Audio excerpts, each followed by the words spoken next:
전부 다 자동화, 인공지능으로 다 바뀌는 세상입니다. 그래서 그거를 전 세계에다가 물량을 공급하게 빠듯할 수 있다니.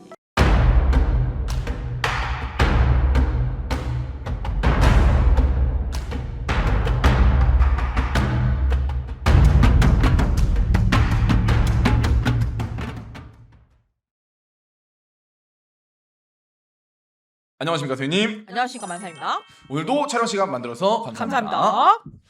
선생님이 말씀을 해주셨죠. 이 어느 정도 상법 개정이 일어날 거다. 선생님이 예언 예측을 해주던 부분이고요. 네. 최근에 반도체를 팔아서 굉장히 막대한 현금을 보유한 기업들이 있습니다. 네. 사실 삼성전자와 하이닉스고요. 네. 이 앞으로의 추가 배당과 자사주 소각에 대한 이슈가 계속 나오고 있는데 흔히 말하는 주주 환원 정책이죠. 그렇죠. 일단 주주 환원 정책 하반기로 놓고 봤을 때 가능할까요? 가능하죠. 9월달에 자수 소각해야 되니까 시작을 해야 되니까 6개월 지났습니다. 상법 개정 3월 6일 날 시행하면서 6개월 있다부터 시행하기로 했습니다. 그게 지금 9월 6일이거든요. 그때부터는 자사주 소각을 해야 되고요. 주주 환원 정책을 하는 것이 법적으로 정해진 겁니다. 그래서 그때부터는 저 앞전에는 아마 자사주 매입을 했을 거예요. 맞습니다. 이제는 소각을 해야 되는 거죠. 네. 법적인 테두리 안에서 해야 되는 일입니다. 일단은 굉장히 올해 초부터 뭐 노조, 주주에 대한 갈등이 또 일어나면서 이 굉장히 많이 많았던 부분이거든요. 네. 그러면 사실 일반적으로 지금 사람들이 기대하는 거는 최대 10조 원 이상의 이 주주 환원을 해주지 않을까 하는 기대를 또 하고 있습니다. 10조 원이 아니라 지금 현금 그 보유 잉여 자금이 굉장히 많습니다. 사실은. 그래서 잉여 자금이 많아서 가능은 합니다. 그 정도의 규모의 그 주주 환원이 가능하다는 건가요? 가능한 거죠. 지금 현금 흐름이 굉장히 탄탄하기 때문에 가능할 것으로 보이고요. 제가 볼 때 한 번은 태우기 힘들 것 같고요. 제가 볼 때는 뭐 단계별로 태우겠죠. 그렇다고 하면 진짜 전례 없던 일에 주주 환원이 일어날 것 같은데. 그러니까 외국인들이 못 들어서 한달이죠. 사모펀드 준비하고 있다니까요. 전부 들어오려고. 과거에 일본 기업이죠. 이제 네. 키옥시아 같은 경우도 사실 그거는 부실이었잖아요. 네. 근데 부실 기업을 살리기 위해서 아니면 정부 주도 하에 했기 때문에 가능한 거지만 삼성이나 하이닉스는 워낙에 탄탄합니다. 잉여 자금 흐름이라고 해요. 그걸 갖다가 잉여 자금의 흐름도가 굉장히 탄탄해요. 그래서 가능한 시나리오입니다. 사실 선생님이 미리 예전부터 말씀을 해주셨던 부분이지만 네. 한 번도 한국에 이례적인 일이 없다 보니까 그래서 금치 밀고 들어오는 거예요. 그래서 바보 같다는 게 8월 달까지 장난칠 수밖에 없는 거예요. 사실은. 못 버티면 다 팔아야 되는 거예요. 사실은. 결국은 그렇기 때문에 주주 환원은 실현이 가능하다라는 거다. 그죠. 리스크가 있었다면 ETF 출시죠. ETF 출시 때문에 운용사는 아마 머리에 잘 굴린 것 같습니다. 5월 달부터 그 시행하는 바람에 자금이 빨려서 그렇지 만약에 정상 궤도로 갔으면 지금 12,000배에서 찍었을 거예요. 사실은.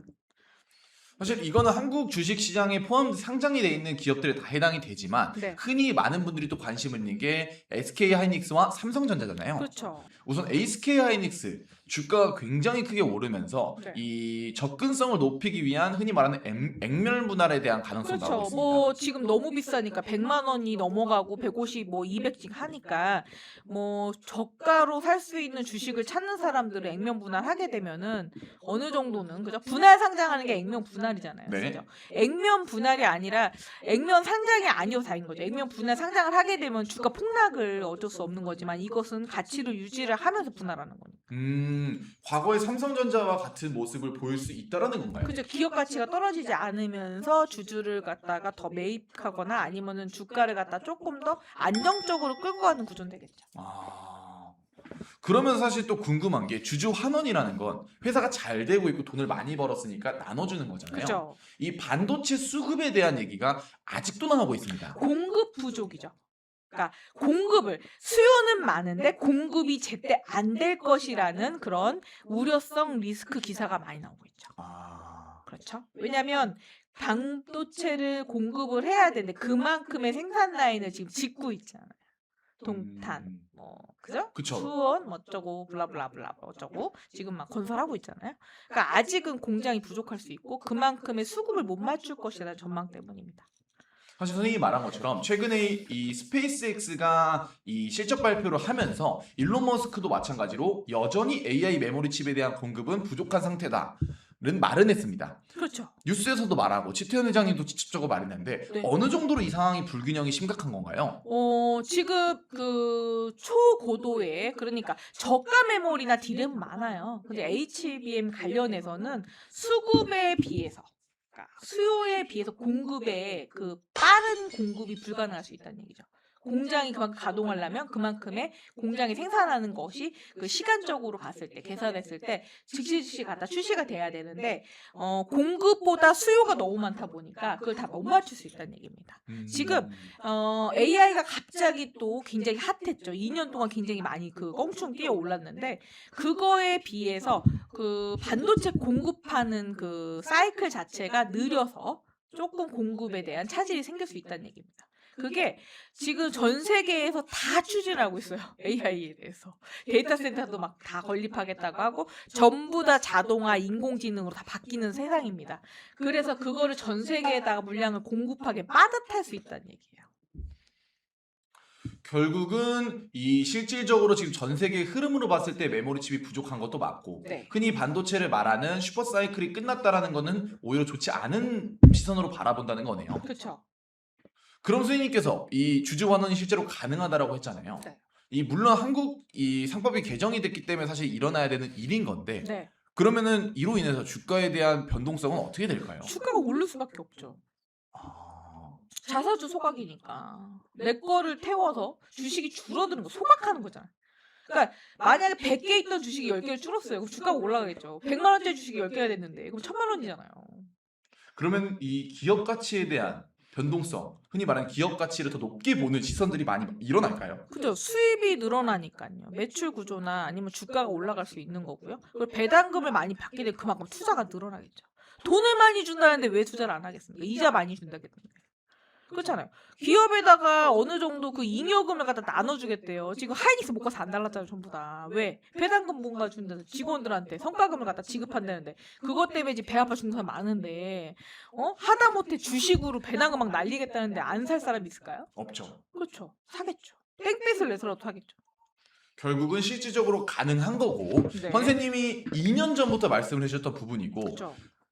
지금 이제 언론에서 좀 기사가 나오고 있음에도 불구하고 받아보지는 못했으니까 네. 예, 아무래도 좀 궁금하실 것 같아서 그렇죠. 마지막으로 좀 재미로 이제 보자면 사실 지금 하이닉스의 최태현 회장님께서 네. 이혼하는 과정에서 어마어마한 이 위자료를 지급. 그거는 그냥 어느 정도 거 자기가 알아서 할 거고요. 그렇죠. 주주 배당이나 이런 문제 생기지 않습니다. 왜냐면 이제 일부 사람들께서 와이프한테도 그 위약금을 안 줬는데 주주한테 환원을 할까에 대한 재미 삭기는 이제 밈도 돌고 있거든요. 그게 이제 뭐 동네 양아치 기업이 아니잖아요. 이게 뭐 동네 슈퍼도 아니고 이게 법적인 그 그룹이고요. ADR 상상까지 한 나라 그런 기업이 약속하고 안 줘요? 그런 게 어딨어요. 말도 안 되는 소리예요. 마찬가지로 현실적으로 일어날 거고 앞으로 우리가 맞이하는 미래에 주주 환원은 일어난다는 거네요. 그러니까 단기적으로 엄청난 수익이 발생한 거 맞습니다. 왜냐면 반도체 HBM이 없어요. HBM 만들어내는 거. 그러니까 TSMC는 설계형 반도체고요. 나머지는 그냥 공급형 반도체란 말이죠. 그러니까 그 부분이 전략적으로 2, 3년 안에 폭증을 했기 때문에 가능한 일이에요. 좋습니다. 이렇게 해서 선생님이 기존부터 말씀해 주셨던 주주 환원 그리고 자사주 소각에 대한 영상을 한번 찍어봤고요. 네. 추가적으로 또 궁금하신 점이 있다 댓글 남겨주시면 감사하겠습니다. 네. 오늘도 생명검하고 좋은 정보 감사합니다. 감사합니다.